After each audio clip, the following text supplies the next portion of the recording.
दोस्तों आप सभी का स्वागत है आतिश इलेक्ट्रिकल टच पर। दोस्तों आप सभी थंबनेल देख कर समझ ही चुके होंगे कि आज किस बारे में वीडियो है। कॉम्बो कॉम्बो कॉम्बो कॉम्बो का मतलब है आज इस वीडियो के अंदर इलेक्ट्रिसिटी एसी डीसी का पूरे विवरण है। इलेक्ट्रिसिटी का आविष्कार कब हुआ था, इलेक्ट्रिसिटी का खोज किसने किया था, एसी क्या है, डीसी क्या है, एसी का खोज किसने किया था, एसी का आविष्कार किसने किया था, इस बारे में। उसके बाद एसी का एडवांटेज डी एडवांटेज, डीसी का एडवांटेज डी एडवांटेज और एसी डीसी का डिफरेंस, ये सारे वीडियो आप ये वीडियो के अंदर देख सकते हैं। बिजली का आविष्कार कब हुआ था? आज के युग में बिजली को सर्वप्रथम महत्व दिया जा रहा है। बिजली के बिना आज का साधारण जनजीवन भी कल्पना नहीं किया जा सकता है। व्यक्तिगत के रूप में व्यक्ति की दैनिक उपयोगिता से लेकर किसी भी देश की विकास की मूलभूत आवश्यकताओं में से एक है बिजली। ऐसा अनुमान किया गया कि लगभग 600 वर्ष पूर्व बिजली का खोज हुआ था, लेकिन बिजली का जो स्वरूप आज प्रचलित है वह क्रमिक जो विकास का परिणाम है। बिजली के विभिन्न यंत्र, बल्ब, टेलीफोन, रेडियो, पंखे, ये सब जिन पर हम आज इसमें अधिक निर्भर है। बिजली का निर्माण 2500 वर्ष बाद मानव ने किया है। सबसे पहले यूनियन के महान दर्शक भौतिक विज्ञान थ्योरी को पता चला कि चिल्ड के वृक्ष का जमने वाला रस का गोंद को कपड़े पर रगड़ने से उसमें सूखे पत्ते, पंख आदि अपनी ओर आकर्षित करने की क्षमता आ जाती है। अंबर को मतलब इसको इलेक्ट्रॉन कहा जाता है, इसलिए थेम्स के गुण इलेक्ट्रिसिटी के नाम से भी जाना जाता है। हिंदी में बिजली कहा जाता है। इलेक्ट्रॉन में हल्की वस्तुओं को अपनी ओर आकर्षित करने का गुण घर्षण से उत्पन्न हुआ, अतः इस प्रकार उत्पन्न विद्युत को घर्षण विद्युत कहा गया है। घर्षण विद्युत का व्यवस्था आवेश के इलेक्ट्रॉन सिद्धांत के आधार पर की गई। इस सिद्धांत के अनुसार हर पदार्थ परमाणुओं से मिलकर बना है, परंतु परमाणुओं के केंद्रीय भाग धन आवेश कण प्रोटॉन तथा उदासीन कण न्यूट्रॉन स्थिर होता है। केंद्रीय भाग के नाभिक के चारों ओर ऋण आवेश इलेक्ट्रॉन चक्कर लगाते हैं, अतः परमाणुओं के इलेक्ट्रॉन में प्रोटॉन की संख्या बराबर होता है। इसमें धन आवेश एवं ऋण आवेश उपस्थित के बावजूद परमाणु विद्युत रूप में उदासीन होता है। लेकिन जब एक पदार्थ को किसी दूसरे पदार्थ पर रगड़ा जाता है या घिसा जाता है तो एक पदार्थ से इलेक्ट्रॉन निकलकर दूसरे पदार्थ में चले जाता है। जिस पदार्थ से इलेक्ट्रॉन निकलकर दूसरे पदार्थ में चले जाता है उसमें इलेक्ट्रॉन की कमी हो जाती है, परंतु वह धनावेश वस्तु के समान व्यवहार में लिया जाता है।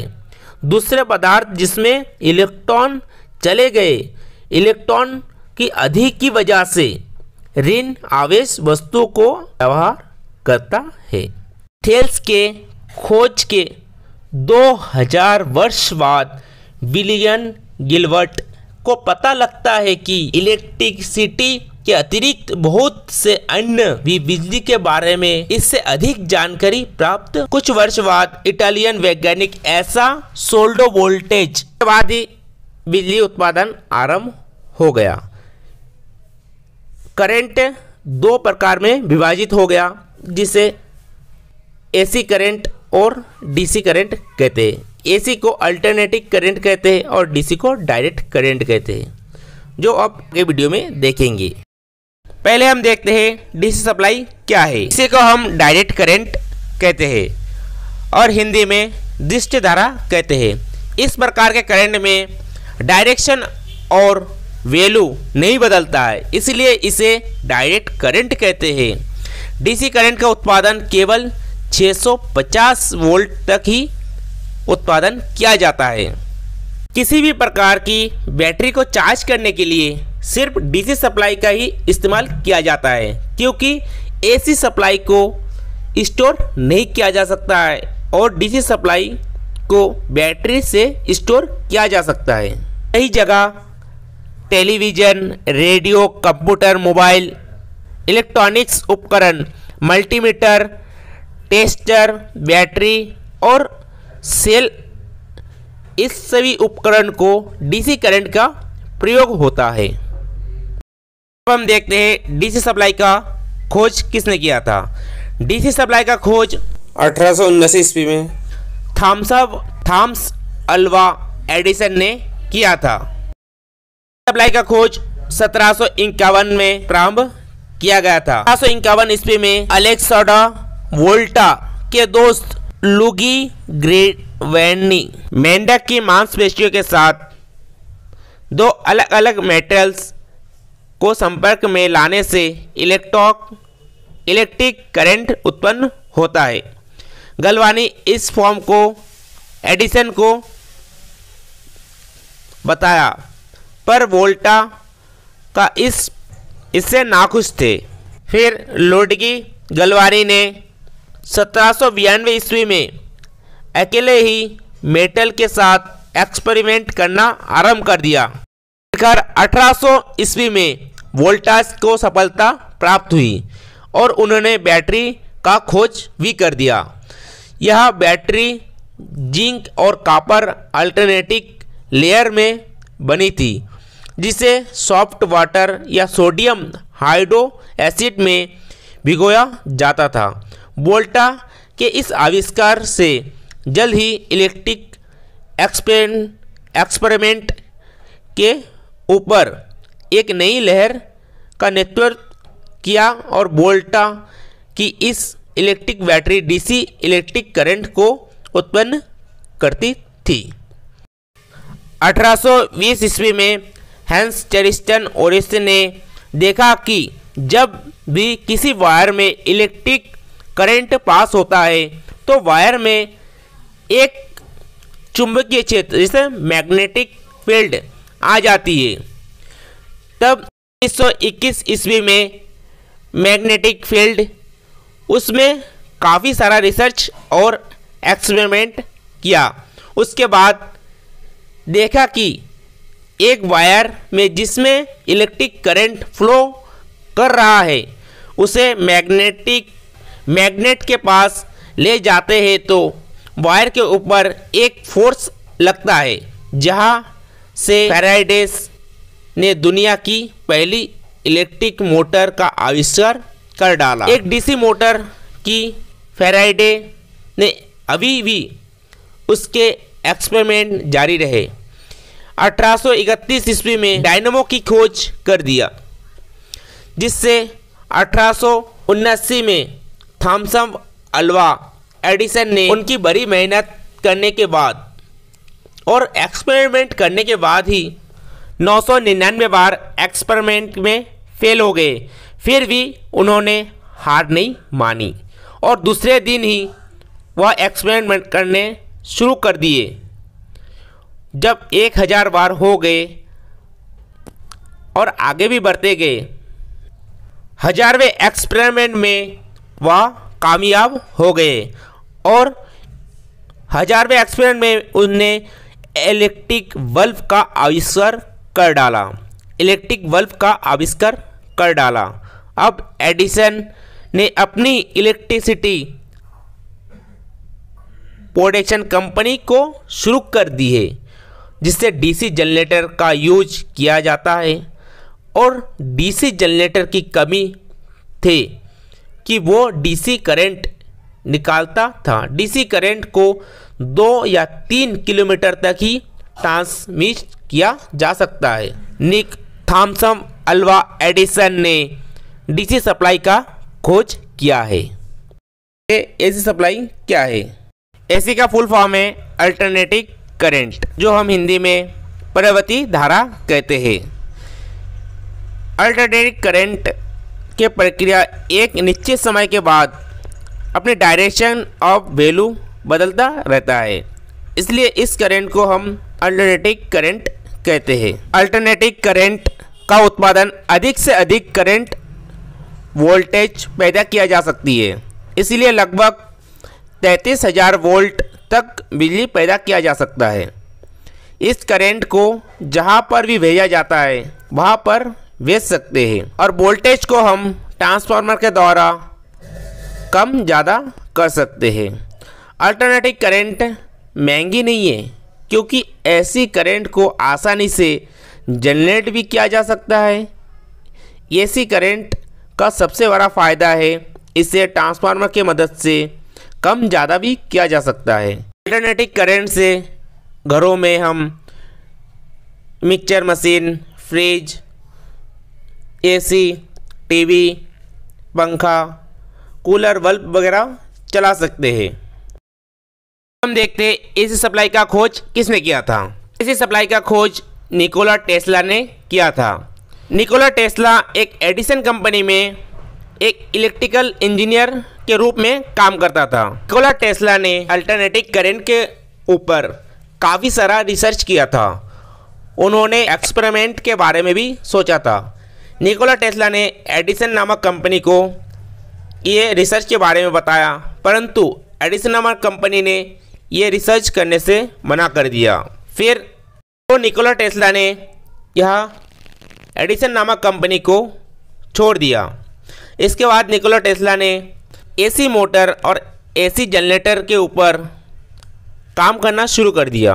अंत में 1887 ईस्वी में टेस्ला ने एसी जनरेटर और एसी मोटर का आविष्कार कर दिया और इलेक्ट्रिसिटी को ट्रांसफार्मर के जरिए दूर तक डिस्ट्रीब्यूशन कर रहा था। योग बना के यहाँ कोसों किलोमीटर दूर तक इलेक्ट्रिसिटी को भेजा जा रहा था। ऐसे ही एसी जनरेटर का आविष्कार हुआ था। अब हम देखते हैं डीसी सप्लाई के कुछ एडवांटेज। डीसी सप्लाई में जो डायरेक्ट करंट, इसमें फ्रीक्वेंसी नहीं होता है। डीसी करंट में मोटर की स्पीड को आसानी से कंट्रोल किया जा सकता है। डायरेक्ट करंट का प्रयोग बैटरी चार्जिंग के लिए प्रयोग किया जा सकता है। डायरेक्ट करंट का प्रयोग इलेक्ट्रोप्लेटिंग के लिए प्रयोग किया जा सकता है। अब कुछ देखते हैं डीसी सप्लाई के कुछ डिसएडवांटेज। डीसी सप्लाई बहुत महंगी पड़ती है। डीसी सप्लाई जनरेटर की आउटपुट कम करती है। डीसी सप्लाई से जो डायरेक्ट करंट है उसको ट्रांसफार्मर के द्वारा प्रयोग नहीं किया जा सकता है। ओनली एसी सप्लाई में वर्क करता है। डीसी सप्लाई को जो डायरेक्ट करंट 650 वोल्ट से अधिक पैदा नहीं कर सकता। अब हम देखेंगे एसी सप्लाई का कुछ एडवांटेज। एसी सप्लाई 3300 केवी तक उत्पादन कर सकते हैं। एसी सप्लाई को 400 केवी तक ट्रांसफार्मर के जरिए डिस्ट्रीब्यूशन कर सकते हैं। ट्रांसफार्मर के जरिए अल्टरनेटिंग करंट को हम आवश्यक अनुसार वोल्टेज को घटा सकते हैं और बढ़ा भी सकते हैं।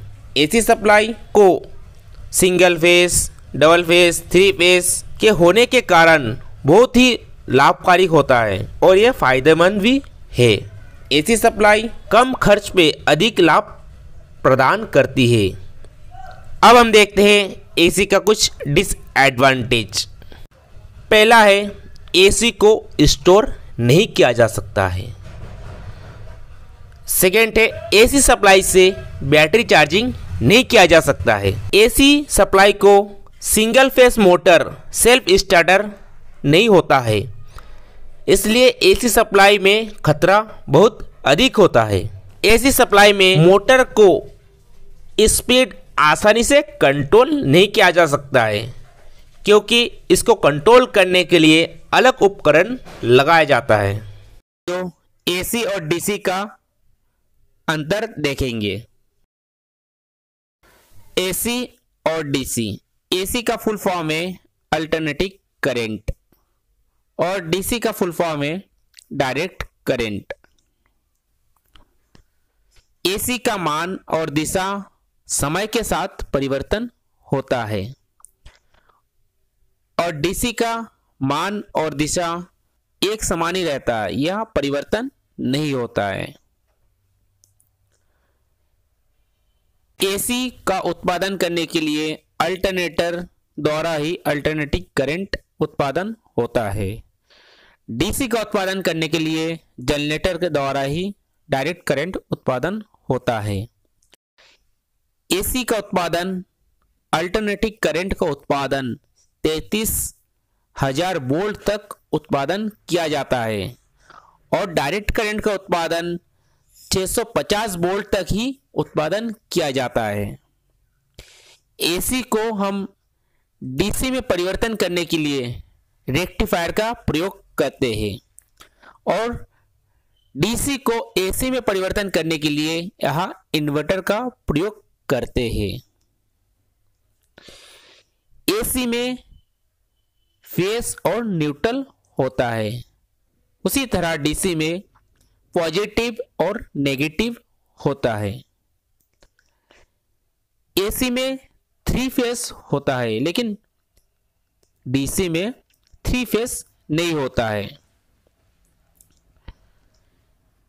एसी का फ्रीक्वेंसी 50 हर्ट्ज से 60 हर्ट्ज तक होता है, परंतु इंडिया में 50 हर्ट्ज तक ही प्रयोग किया जाता है और यह 1 सेकेंड में 50 बार अपनी दिशा बदलती है। और डीसी का कोई फ्रीक्वेंसी नहीं होता है, शून्य होता है फ्रीक्वेंसी। एसी को हम कहीं पर भी ले जाने के लिए केबल द्वारा ही पावर को ले जा सकते हैं और डीसी को हम पावर को बैटरी में स्टोर करके ही कहीं पर ले जा सकते हैं। आज के समय पर हमारे पास जो पावर आते हैं वह एसी में ही होता है। पहले समय पे जो पावर आता था वह डीसी में ही आता था। एसी में शॉर्ट सर्किट या फिर कोई भी फॉल्ट आता है तो ज़्यादा नुकसान नहीं होता है, क्योंकि यहाँ 0 वोल्टेज और 0 करंट होता है। वही डीसी में शॉर्ट सर्किट या कोई फॉल्ट होता है तो बहुत खतरनाक होता है, क्योंकि यह डीसी में एमसीबी बहुत महंगी होता है। एसी को हम स्टोर नहीं कर सकते हैं, परंतु दूसरे कार्य में ले सकते हैं। डीसी को हम आसानी से बैटरी में स्टोर कर सकते हैं। एसी करंट ज़्यादा खतरनाक नहीं होता है, क्योंकि एसी करंट में बिजली का झटके लगते फिर छोड़ देते हैं, परंतु डीसी में यह एसी से 4 से 5 गुना अधिक खतरनाक होता है, क्योंकि करंट लगने के बाद यह आमतौर पर नहीं छोड़ा जाता है। एसी को हम ट्रांसफार्मर के मदद से वोल्टेज को ट्रांसफार्मर द्वारा लो हाई कर सकते हैं। डीसी को हम वोल्टेज को कम ज़्यादा करने के लिए कॉम्प्लेक्स पावर सर्किट लगाना पड़ता है, तो भी यह आसान नहीं है।